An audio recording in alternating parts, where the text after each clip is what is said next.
When Lords of the Fallen first released in October of 2023, reviews were not great, to be honest. A lot of people had a lot of issues with the game, and while I did not play it then, reading over the discussions, I think a lot of those issues were justified. As with what seems like most games these days, it was riddled with poor performance across all platforms it released on, but most noticeably on PC.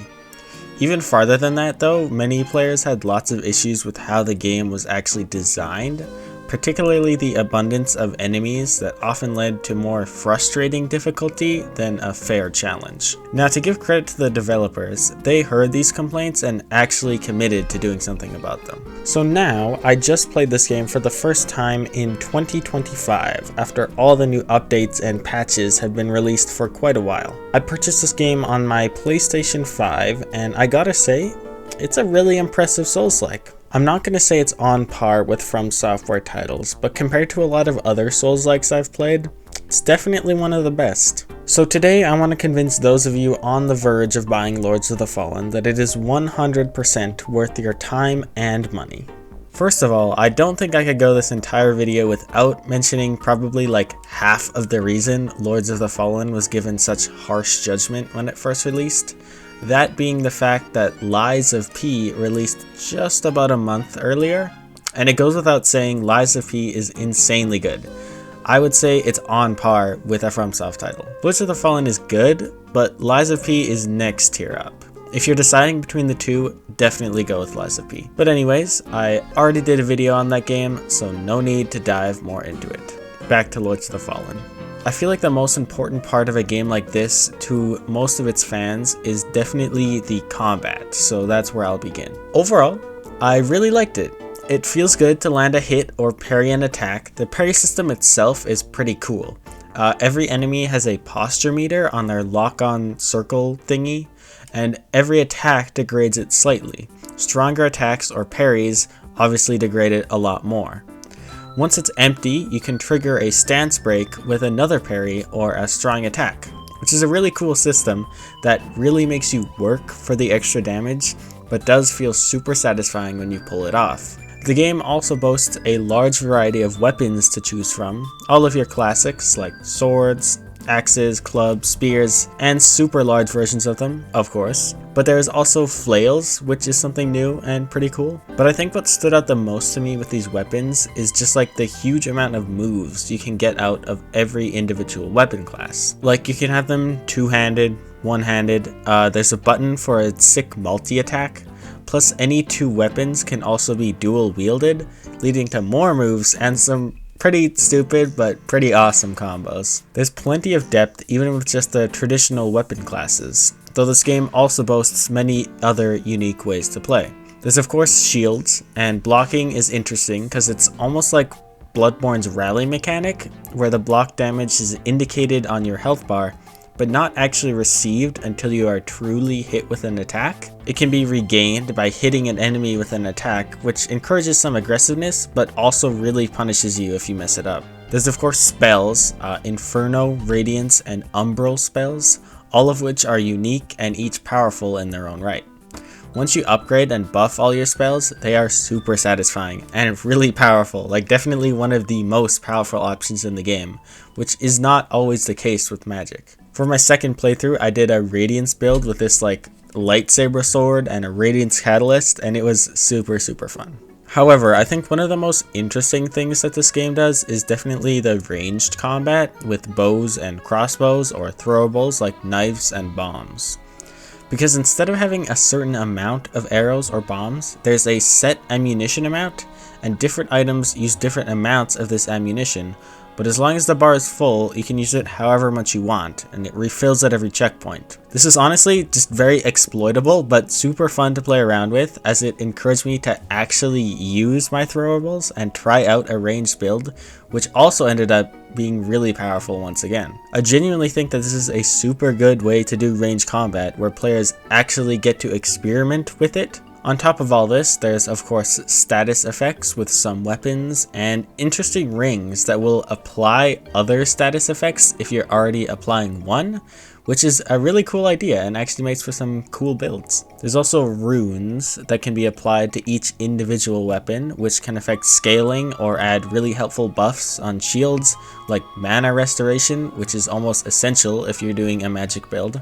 And I once again like how easy these are to switch around and experiment with. I think a lot of this game's systems are just really built around experimenting with different playstyles, weapons, and builds, which I always appreciate, especially in a game like this with so many options that I all want to try. Respecing your character is pretty simple, which is also a huge plus, but changing your character's appearance after the beginning is locked behind a really odd item side quest that doesn't carry over between playthroughs, which is a pretty baffling choice. But just a minor issue, I almost wear helmets all the time anyways. Of course, with such expansive and cool weaponry, you need some good enemies to use them against. And this is probably where I have the most issues with Lords of the Fallen. Don't get me wrong, there is a lot of cool enemy designs that are pretty fun to fight against. I just think that there's not quite enough. Enemy variety is hugely lacking. First of all, most mini-bosses are just enemies that you will find multiple times later. There's an absurd amount of basically zombie-type enemies that pose zero threat to you, and I honestly don't even know why they're there, like 90% of the time. Even a lot of the unique enemies end up being reused with just like a slight tweak, like a different appearance, or maybe one or two different moves, or some extra health, maybe a different element. Like, it's not terrible at the beginning, but towards the end you definitely do get tired of fighting the same relatively easy and predictable enemies over and over again. Hopefully, at least the bosses make up for it, right? Well, yes and no. I think design-wise, a lot of the bosses are really cool, and a lot of the fights are really fun too. But for some reason, they're just really easy. I did not struggle with a single boss in this game.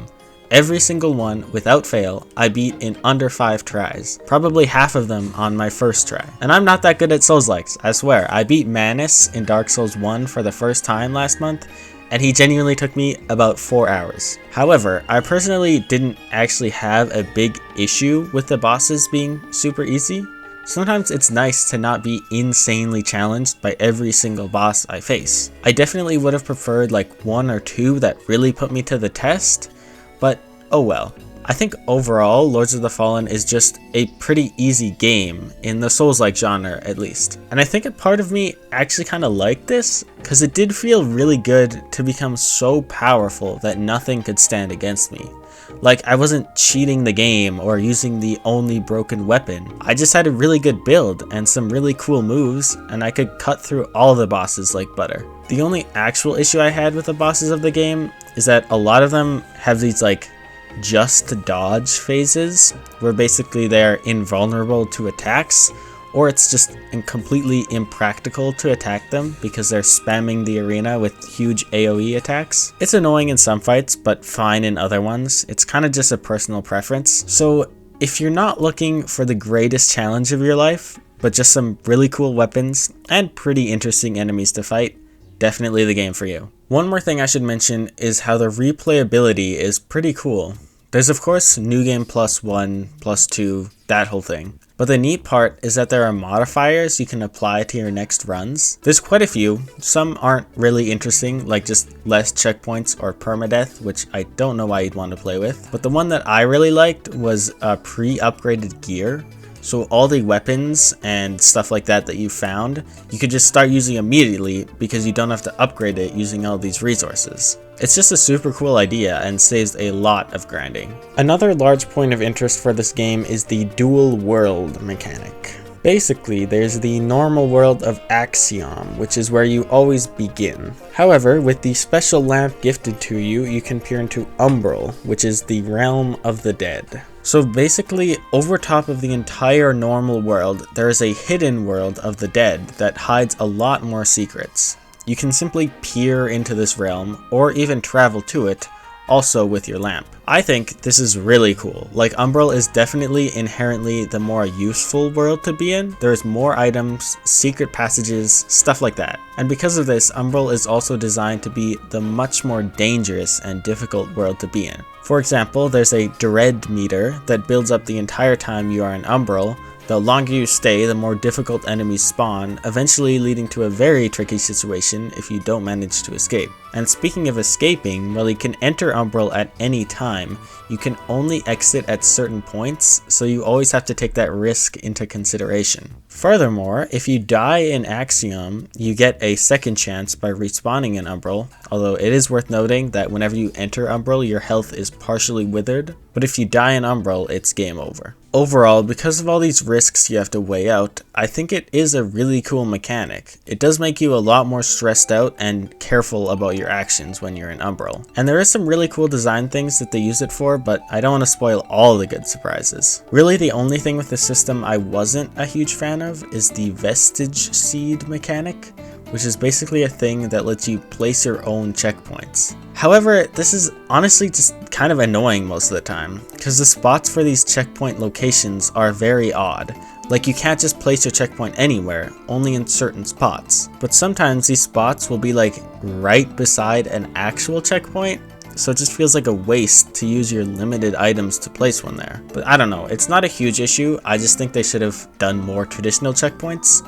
But overall, Umbral is a super cool addition that I would really love to see them build on in future games. One thing very unique to this game is its style and art direction, which are by far one of its biggest successes. This game looks phenomenal. Like, there are so many unique and interestingly designed areas, enemies, and bosses. The armor sets are super cool, and one really amazing feature is the ability to change the entire color scheme of any piece of armor.